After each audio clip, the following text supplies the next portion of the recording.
Makakausap po natin, isa pong international law expert, si Attorney Tony Lavinia. Magandang umaga po sa inyo, Attorney. Magandang umaga, Marisal at Gerard at Tata. Opo. Sir, para po mas maunawaan ng mga nakikinig sa atin, ano po ba ang ibig sabihin sa isang tao na hinahanap ng batas kapag kinansela ang kanilang pasaporte? Dalawa ang ibig sabihin. Una, hindi ka na makakabiyahe mula sa isang bansa patungo sa isang bansa. Kasi kailangan ka ng pasaporte para makabiyahe. Pangalawa, kung saan ka man naroon sa isang foreign country, pwede ka nang patalsikin anytime doon. Dahil nga wala ka ng pasaporte, diba? In other words, para kay Mr. Roque, Attorney Roque, yung days niya are numbered dun sa Europa. Ngayon nasa The Hague naman siya, nasa Netherlands siya. Gusto, dapat pala lilipat siya sa Austria. Siya mismo nagsabi nito, ha? Yes. Kasi dun siya mag-asylum. Hindi ko nga maintindihan, bakit ngayon lang siya pupunta doon? Di ba? Matagal na, hindi siya makaka-asylum sa, hinintay pa niya na makancel yung passport niya. Kasi in addition to the cancellation of passport, you have to remember, may arrest warrant na na-issue kay Attorney Roque na sabi na sa Interpol. So pwede talagang tumulong ang Dutch government para hulihin siya at iuwi siya sa Pilipinas. So, sir, i-elaborate ko lang po yung part ng Interpol, no? So, dahil nagdesisyon na yung korte na aprubahan yung cancellation ng passport, ang sumunod po na hakbang dyan, sino bang nakikipag-coordinate sa Interpol?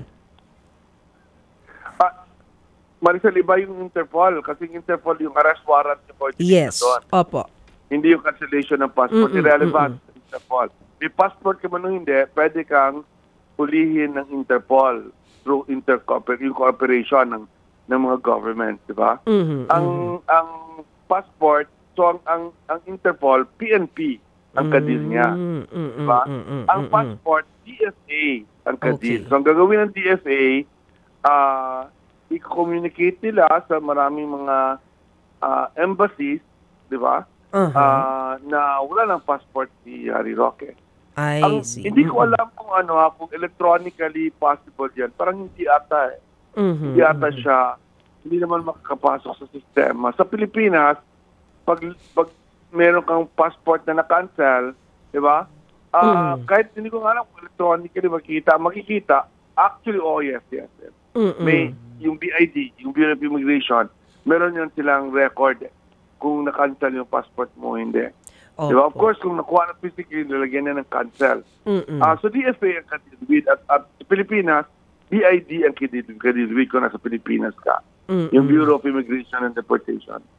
Pero sa kaso po ni Attorney Harry Roque, dahil nandun po siya sa Europe at syempre yung visa naman dun, usually hindi naman talaga na-check ang passport. So, ibig sabihin, pwede pa rin siyang tumawid-tawid doon sa mga pare-pareho basta Schengen visa. Pag hindi siya kilala, yes. Oo. Diba? Kasi kung hindi siya kilala, wala namang, within Schengen, hindi naman chinecheck yung passport mo. Diba? Yes. Pero ang risk niya doon is anytime stop siya. Kasi minsan nag-spot check sila, lalo sa mga trend. Diba? Yun ang risk niya. But you're right. Diba? Kasi wala namang free ka naman to go around the Schengen area as a general rule. Yes. Pero his days are numbered, Maricel. Yun ang sinasabi ko. Binibilang na lang niya yung araw niya. Kaya ang advice ako sa kanya, kaibigan ko sa Attorney Roque, mas mabuti umuwi, di ba? Huwag maging fugitive of justice, di ba? Umuwi na, face your charges. Di ba? Face your charges. Ikaw naman siya mismo nagsabi, di ba, na dapat i-bring him home si Duterte. Bring Duterte home because we have a fair, just system. Di ba yan ang premise ng mga Duterte supporters? Iuwi si Duterte, dito siya elitist kasi fair ang ating system of justice, di ba? Yan ang argument nila Walang argument namin. Actually, hindi. Kasi maraming pinatay ng mga people, di ba, mga victims of war against drugs. So, dapat doon i-DT si Duterte kasi mas fair ang sistema doon. But kung sinasabi na fair ang system sa Pilipinas, mas mabuti kay sa Atty. Roque, umuwi na lang siya. So, kumbaga, apply the same principle kay Atty. Roque? Yes. You don't want to be, fugitive, di ba, na mahuli ka nakatago sa basement mo o sa attic mo, di ba? O tumatakbo. Yung parang ganun ang nangyari kahapon Kaya siya na-chismis, na nahuli. Kasi tinigil siya sa aeroplano na pumunta ng Vienna. Kung saan siya doon may mag-refugee. Hindi siya pwede mag-apply ng refugee sa Netherlands. Kasi hindi siya unang pumasok doon. Pumasok siya sa Vienna. Yan na nga ang gusto kong malinawan, sir. Kasi being a lawyer, di ba dapat alam naman ni Atty. Roque yun? So ano po ba ang nangyari? Dapat pala kung saan ang entry point mo, dun ka magsisik ng asylum. But turns out, sa Austria pala siya unang pumasok at nag-issue ng visa sa kanya. Pero paano yan? Hindi naman siya natuloy dun sa Vienna. I understand, hindi daw siya pinayagan na sumakay ng eroplano. So right now, on hold yung kanyang application. So pwede siyang anytime i-deport sa Pilipinas. Ganun. And kahit I suspect na kahit i-file niya yung application niya sa refugee sa Austria, hindi siya ma-approve kasi hindi naman political crime ang ano sa kanya ang kinarge sa kanya Trafficking, di ba? Trafficking. Hindi yan political, yan nang traffic siya ng mga tao kasama ni Cassandra Ong, di ba? Yung grupo na yun.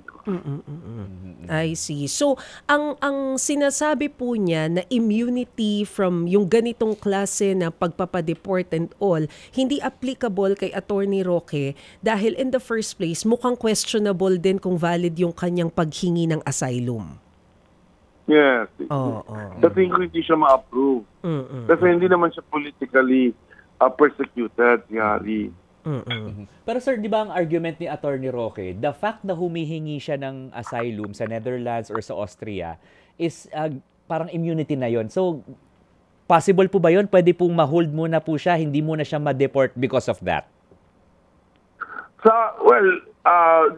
Siyempre nasa authorities yun ng Netherlands at Vienna, may discretion sila doon. It's really up to them. Ang problema ngayon, may arrest warrant. Di ba? For trafficking. Mabigat yun, Hindi siya arrest warrant for rebellion, hindi siya arrest warrant for... Hindi siya political. Criminal siya. Ito sir, mag-draw lang ako ng ng parang scenario, Ano po yung likelihood na yung gobyerno ng Netherlands talagang ipa-deport siya because of these charges while waiting for that application for asylum? Ano ang sabi mo? Ano po ang likelihood na ang government ng Netherlands mismo ipa-deport siya? I think likely. 50%, 90% chance. Tapos sir, di ba kahapon The days are numbered, no? Parang, kaya sabi ko, umuwi ka na kasi naku-corner na siya. Diba? Para kang daga na tumatakbo-takbo tapos naku-corner ka na. Tapos sir, di ba kahapon pinakita pa niya yung boarding pass niya? Parang kalat na kalat po sa social media na may flight po siya from Amsterdam going to Vienna. Hindi po ba risky yun for on his part na pinapakita niyang information na yon and it would be parang prompt din sa authorities kung saan siya pwedeng maaresto? Yeah, well, in the first place, alam naman kung saan siya. Hindi naman niya nakatago. Alam mo man, equivalent yan dito sa Pilipinas, si Bato, di ba? Nagtatago si Bato. Kasi huhulihin na siya anytime, di ba? Both of them, they should just surrender. Di ba, they will be given justice kay Bato in the Netherlands, in the ICC, si Roque naman, in the Philippines. As they claim, meron tayong justice system. So, the fact na naglagay siya ng boarding pass, imprudent yun sa tingin ko. Hindi ko nga maintindihan, why does he have to contest, di ba? Let the news people find out kung totoo talagang nahuli siya o hindi. They will eventually find out, di ba? Mm-hmm. Pero, what happened doon is, nalaman ng ilan na hindi siya nakalipad to Vienna or palipad na siya to Vienna or something. And then, nagkuro-kuro na hinuli na siya. Yun ang nangyari, I think. Kaya marami rin na kuryente kahapon, di ba? Mm-hmm. Madami nga, sir. But at the end of the day, ang desisyon kung pwede siya magstay sa Hague ay Netherlands pa rin. Government pa rin nila. Yes. Opo. Yes. Sir, on Friday, I understand magkakaroon na ng desisyon ang International Criminal Court doon sa appeal ng Duterte camp para sa interim release. Ano po yung inaasahan natin na pwedeng maging senaryo kung sakaling aprubahan ng ICC yung interim release or kung hindi?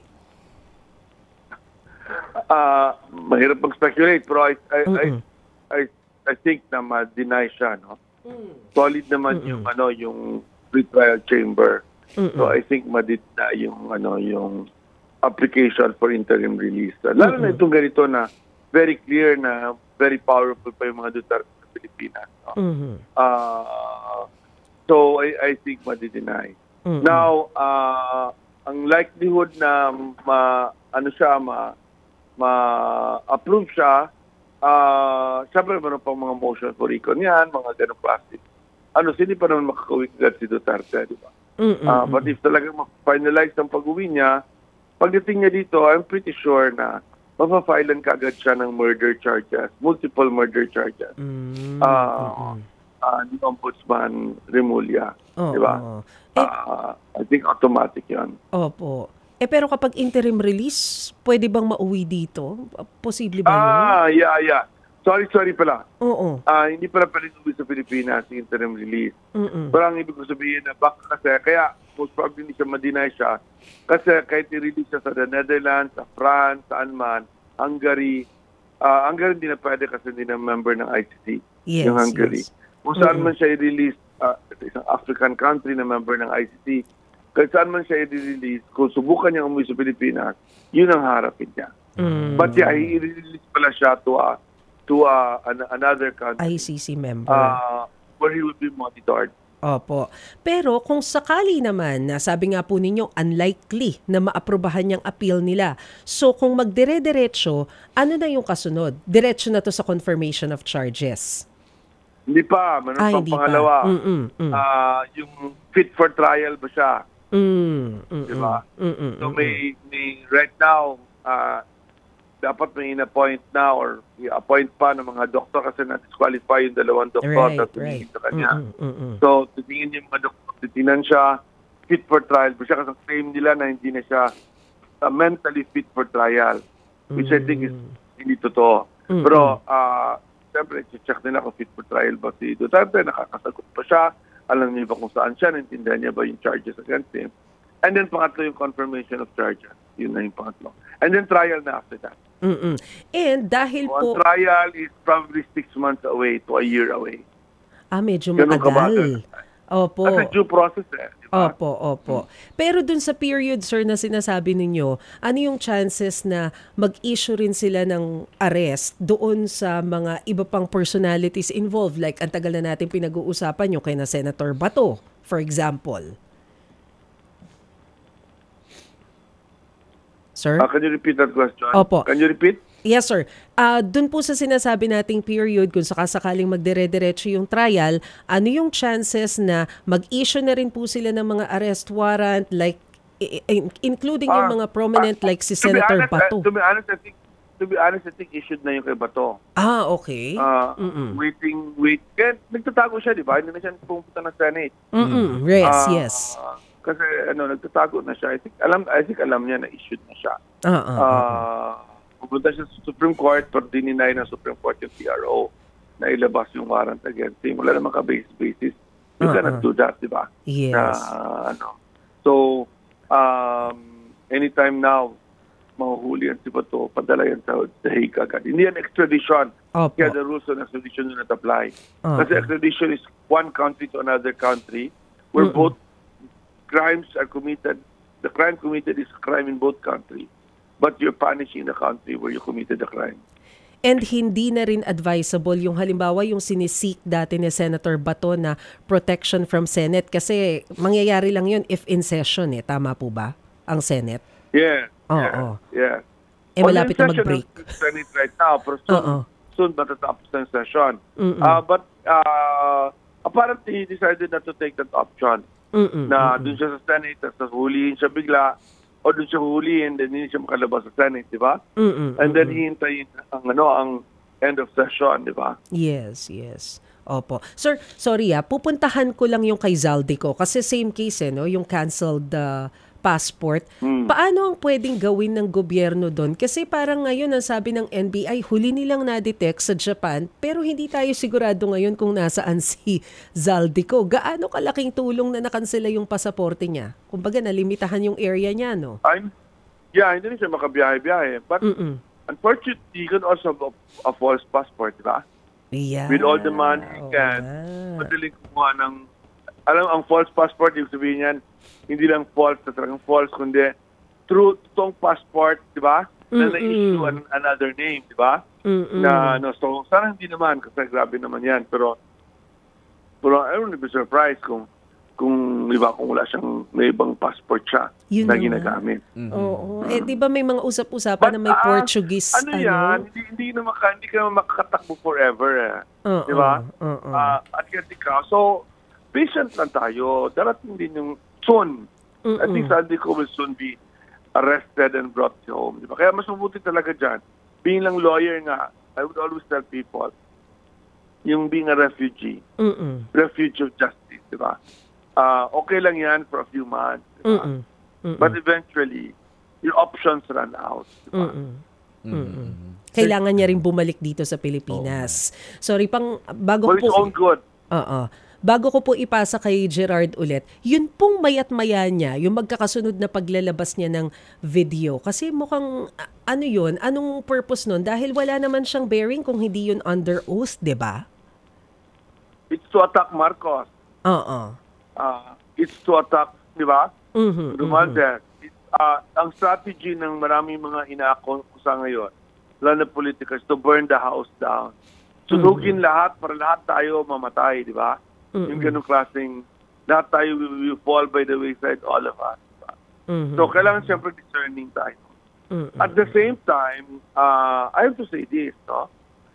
Yung scale ng nakaw na apparently spearhead ni Zaldico, parang ang hirap isipin na hindi kasabot si Speaker at si President Marcos doon. At yung kanyang budget secretary. Di ba? Napakatanga naman ni President Marcos. Diba? Napakapabaya naman. I mean, di ba, kung ikaw ang head of household, di ba? Kung kalahati ng budget mo sa household, ninakaw ng, let's say, katiwala mo, di ba? Sa mga fake receipts, mga ganyan. And over a period of 3 years, hindi lang yan 6 months, 3 years. Di ba? I think kasama ka naman siguro sa ganun or di ba? Or grabbing negligence mo, di ba? So yan ang problema natin dyan kasi totoo lang, parang may kagat naman yung mga sinasabi ni Zaldico about President Marcos and lalo na kay Speaker Romualdez, di ba? Of course, kailangan ng smoking gun on the part of President Marcos. Wala siyang straight ka-deal with. Kung napansin mo lahat ng mga sinasabi ni Zaldico, sinabi ni, di ba, ni Undersecretary Sinan Cadiz, sinabi ni Assistant Secretary Bersamin, gano'n. Si Marcos galit, si Marcos gusto ganyan. So walang direct, di ba? Here's the yun ang sinasabi ni Zaldico for now, di ba? Pero kung mag-squill yan si Bersamin o di ba, kung may mga magsabi na witness nila, si Marcos mismo nagsabi na gusto ko ng 1 billion, di ba? then game over then para kay Marcos. Sorry, isa na lang sir bago kay GDP. Should President Marcos be part of the investigation? At paano mangyayari 'yun kung ICI ang naglilid na binuo niya? He should be. He should be. Wala naman, pwede naman. I mean, the ombudsman was appointed by Marcos. He can investigate the president, di ba? May law na pinapas ngayon na independent sa ICI na may mas independent. Mas maganda yon kasi nagiging independent body na siya. Wala tayong concept sa Pilipinas of special prosecutor. Maganda sana yung special prosecutor. Sir, ito babalikan ko lang itong cancellation ng pasaporte ni ni Zaldico kasi meron daw reports na meron siyang golden, hindi ko alam kung golden passport ito o golden visa how will this complicate po yung pagpapauwi kay Zaldico? Visa naman is different from a passport. And if you do not have a passport, the visa is irrelevant, is void. Diba? Doesn't allow you to iba yun kung green card, no? Magkaiba siya, ha? Kung green card kasi permanent resident kasi some place, di ba? Hindi siya dependent, like sa America, may green card ka, kahit wala kang passport, you can stay in America. You can travel kung wala kang passport, di ba? So, magkaiba. Kung golden visa, visa lang yon. Wala yung right to stay permanently. Okay. So, kasi yung visa ay nakatali doon sa passport na kinansela na. Yeah. Okay. Yeah. Usually nakatatak yun. Sir, maiba ko ng konti. Ano po ang tingin niyo po dito sa pinag-uusapan na transitional government? Ayaw ko sang tawagin transitional government, no? Kasi parang maraming misunderstanding tungkol doon, di ba? Siyempre, ayaw ko ng civil-military junta jumping from the frying pan to the fire, no? Pero ganito nakikita ko, I think we have to have a reset for the government, di ba? Constitutionally. And ang best option sa tingin ko is to impeach Sara Duterte in February and convict her quickly.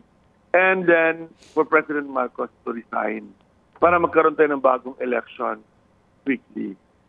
Ang ibig sabihin niya, constitutionally, hindi yan constitutional. Senator Soto will become the president of the country, acting president, for 60 days. Although I think we should quickly also pass a constitutional amendment na gawing 6 months yung caretaker government, diba? Tawag din, acting presidency.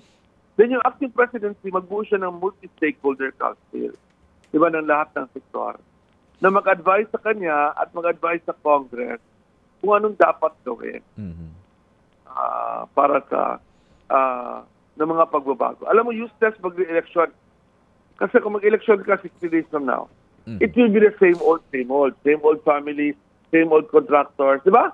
Pareha lang, same old party list ng mga dominated by... Walang magbabago, di ba? Sa tingin ko, okay naman yung inahabol natin yung mga guilty sa criminal cases. Pero please, do not put all our eggs on that, di ba? Madi-disappoint tayo. Marcos Sr. pa lang, talo karamihan ng cases. Hindi man lang nabawi ang pera na kinakaw ng Marcos Sr., di ba? Halos walang na-counsel. Si Imelda lang, sa isang kaso lang, dami-dami ng kaso. Yung mga cronies, marami nakalusot, di ba? Kay GMA time, dami ng corruption. So yung GMA na preso for 5 years, na-absuelto naman sila lahat. Yung PDAP, sabi sinong big fish na found guilty ng PDAP? Wala, di ba? Walang ano. And then, ang tagal, 13 years, 14 years. Hindi nila acceptable yun. Even for the people that are being tried, di ba? So, what makes you think that will be different this time? Diba? What makes you think na this time around, diba, makukonvict natin, diba, yung mga senador, yun ang mga kailangan, senador, congressman, diba? Vice President at least. What makes you think na makonvict natin sila this time around? Sa tingin ko, di ba? What they will do, and they have good lawyers. I'm a good lawyer. What I will do, i-dribble ko lang siya. Di ba? I-dribble ko siya for 10 years. Nakalimutan na ng mga tao. Di ba? So, kailangan palitan ang sistema. Kasi bulok ang sistema. Di ba? Ba't kailangan siyang gawin constitutionally? Ayaw ko ng kutita. Di ba? But there's a constitutional way forward to do this. Yung People's Transitional Council, pwede mong i-develop as a multi-stakeholder council or group na ito ang tawagan council kasi parang masyadong official yon. Hindi pwedeng official siguro kasi ano yun, it's what's called extra-constitutional. So, hindi siya pwedeng official. Sir, kayo po ba makikita namin sa rally sa linggo? Of course. Doon ako sa Luneta. Kasi ang position ko, resign all kasi malinaw sa akin na di ba this corruption would not have happened if the president, vice president, the political families, di ba? Hindi sila ang kasabwat nito lahat, di ba? And so at importante na baguhin ang bulok na sistema. Hindi lang, di ba, the calling of prosecution is okay, but will fall flat on our face. Diba? Talagang, iiyak lang tayo, sorry. Iiyak lang tayo. Sa frustration. Sir, paano? Di ba may sabihan, fool me once, di ba, shame on you. Fool me twice, shame on me. Fool me twice, thrice na tayo, Marcos Sr., GMA, Napoles, during the time of Aquino, hindi naman si President Aquino kasama doon, bro. Si Napoles, pangatlong beses na niloko tayo ng legal and judicial system na hindi nag-deliver, di ba? So, fool me for the fourth time, sasabihin natin. Sir, super tanga na, di ba? Paano ninyo makikita na mapapacify ng administration yung kalooban ng mga tao? I think, well, di ba, I think yung systemic change ang kailangan. Di ba? Na makita ng mga tao na hindi na babalik yung mga people that have made this possible. Di ba?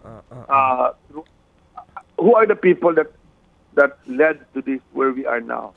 Di ba? The political families of this country, kasama yung mga Marcos at Duterte families, and number two, the contractors who join politics, di ba? Those are the two groups of people. Yun ang kailangan natin i-abolish sa ating political system at governance system. Tatanggalin sila, wag silang payagan makisali sa ating politika. Nako. And that requires political change, di ba? Because otherwise, why will the people be appeased kung may hinuling DPWH dito o senador por nakabail naman or ma-acquitted naman 10 years later, di ba? At by the way, hindi acceptable sa akin na kung hinuling mo yung tao, 10 years sa preso bago mo siya, di ba, bago matapos ang kaso, hindi acceptable. Diba? That's a violation of human rights, di ba? Tulad kay Gigi Reyes, di ba? Yung chief of staff niya really na-acquit siya, but she spent almost 10 years of her life in prison, di ba? At the peak of her life, pwede yun. Hindi pwede yun. But yun ang most likely mangyari kasi ganyan ang sistema natin Sir, yung ginagawa ngayon ng Malacanang na every now and then ay regular na nagre-report mismo ang Pangulo doon sa nagiging development doon sa investigation nila doon sa flood control projects, does it help? Yeah, it helps naman. Pero tingnan mo yung impatient yung mga tao. Tingnan mo yung pag-post nila ng mga mugshots ng mga nahuli, di ba? Galit ang mga tao. Yeah. Galit, hindi masaya ang mga tao. Galit ang mga tao. Kasi, sino ba ito? Di ba? Engineer dito. Di ba? Accountant dito. Yan pala. Di ba? Yeah. So, siyempre, titingnan ng mga tao. Okay. Ang titingnan talaga ng tao, sino mga congressman at sino mga senador. Yes. Ang kasama. Titingnan ng mga tao.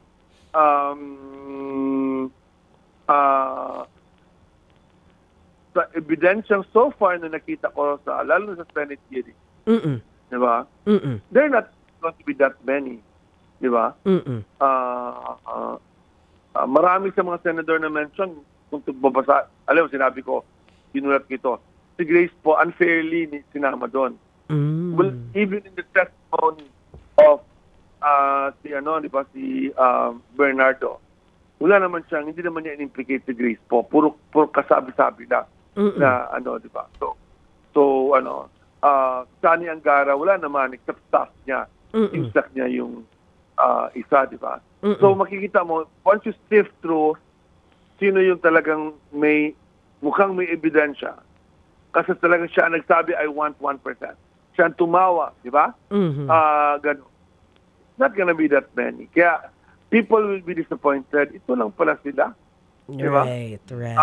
At billions, hundreds of billions ang ninakaw, di ba? You have to, kailangan natin maintindihan, hindi ito bribery case. Di ba? Sa bribery case kasi, may gagawin kang project, di ba? To do the project and get the money, you pay a bribe, di ba? Bigyan mo yung This is wholesale plunder of the national budget. Sa bribery, yung pinapagawang road o bridge, ang ninakaw doon, yung road at bridge. Masama din yun, tinan mo yung mga floods natin ngayon, di ba? Masama din yun. Pero ang ninakaw dito, pera para sa kalusugan. Pera para sa mga classrooms ng mga bata. Pera para sa kinabukasan ng bayan. Yun ang ninakaw. Di ba? Hindi lang yung bridge, hindi lang yung masama na yan by itself, yung bridge, flood control, masama na yan by itself kasi tinan mo nangyari sa Bacolod, di ba? Right. Just the other day. Masama na yan, sa Cebu rin. Masama na yan by itself. Di ba? Pero hindi yan ang ninakaw dito. Hindi lang yan ang ninakaw dito. Ang mas ninakaw dito ay yung hinaharap ng bayan, the future of our country. Right. Kasi health, education, di ba? Social services, di ba? Yun ang ninakaw dito. Pero parang hindi naman nakakagulat National na... defense, di ba? Yes, sir. Parang hindi naman nakakagulat na hindi pa rin kasama doon sa mga nililitis yung mga prominent personalities. Although we are all frustrated dahil po dyan sa nangyayari na yan. Pero sir, ano yung tingin nyo? Kanina napapag-usapan namin ni Gerard dahil siya yung nagko-cover ng ICI na sinasabing magla-live stream pero up until now parang lahat ng mga nagpupunta nagre-request ng executive session. Diba? Yan ang problema. Yan ang problema. Yan ang nagiging problema kasi napaka-untransparent, diba? So, well, I don't know. We'll just have to wait until lalabas sila ng mga findings nila. Pero, sorry kasi lawyer ako, tas constitution lawyer, tas scholar pa ako. Pinag-aaralan ko. Yung sinabi ko, diba? Ginawa na natin ito through PCGG, di ba? Ginawa na kay Marcos Sr. Ginawa na natin ito through Truth Commission na dineclare ng Court of Constitution sa time ni GFA. Kasi marami ng corruption at the time. Ginawa na natin ito sa Napoles. The Ombudsman was talagang ginawa niya yung dapat niyang gawa, di ba? Palpak sila lahat. Di ba? Why do you think, why do you think na mag-succeed tayo this time? I'm not being pessimistic, no? I'm just being realistic and saying the facts, di ba? Why will we succeed this time around? Di ba? These top people, they will just get the best lawyers money can buy. Yes. Di ba? And I don't blame them. And I don't blame those lawyers. Di ba? Negosyo yan, trabaho nila yan. Kailangan naman talaga yung mga abogado doon, di ba? Na magdi-defend, di ba? So, kung doon natin lahat ng eggs natin ilalagay, we will surely be disappointed.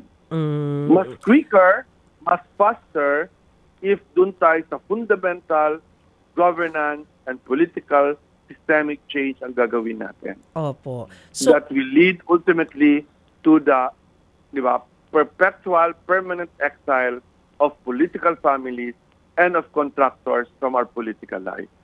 So, kumbaga, kahit na... Mas madali yun kaysa conviction. kahit na pumasa pa yung panukala nila na palakasin yung powers nitong ICI o yung maggawa sila ng sarili nilang independent commission na merong contempt powers, doesn't matter. Well, based on our experience, diba? Based on experience, very limited. Hindi ka makakahanap ng fish. Ang mahanap natin yung mga USEC, mga even that is not sure, no? Sa PDAP, tinicheck ko, halos wala rin USEC na convict, ha? Hanggang directors lang. Mga directors lang. Si Napoles, syempre, kasi may si Napoles na convict lang yun, ha? Siya lang na na-convict sa mga lahat ng gumagawa na ang dami gumawa. Kasi meron siyang, may whistleblower. Ben Hurluy, di ba? Ben Hurluy yun. Yung kanyang pinaka-assistant. Di ba? So ngayon, hindi rin tayo ganun ka-optimistic. Yan ang problema. Nako! You have to be realistic in to the people, di ba? In reporting to the people. Right. Di ba? And diversionary siya. You always say this, di ba? Sometimes, law can divert you to things which will just obfuscate things, di ba? Instead of doing the most important thing, which is, again, para na broken record, is to fundamentally change the political and governance system of the country. Nako, ayun na nga. Sige po. Attorney Tony Lavinia, ang bigat sa kalooban, Thank you. Nang nangyayari sa Pilipinas. Marami pong salamat sa inyo. Thank you, sir. Thank you po. Yan mga kapatid, si Attorney Tony Lavinia, isa pong international law expert. Mga kapatid, brothers and sisters, saan ka pa? Dito na tayo sa totoo. Dito na tayo sa True FM. Mga kapatid, mag-subscribe and follow po kayo sa social media accounts ng True Network PH. Yan po kami. Hanapin nyo lang True Network PH, Facebook, Instagram, YouTube, TikTok, and podcast. Mapa Apple or Spotify man yan, mahahanap nyo kami. Lahat ng mga napapanood at napapakinggan nyo po sa programa, nasa social media accounts namin yan. So, paano mga kapatid? See you sa social media!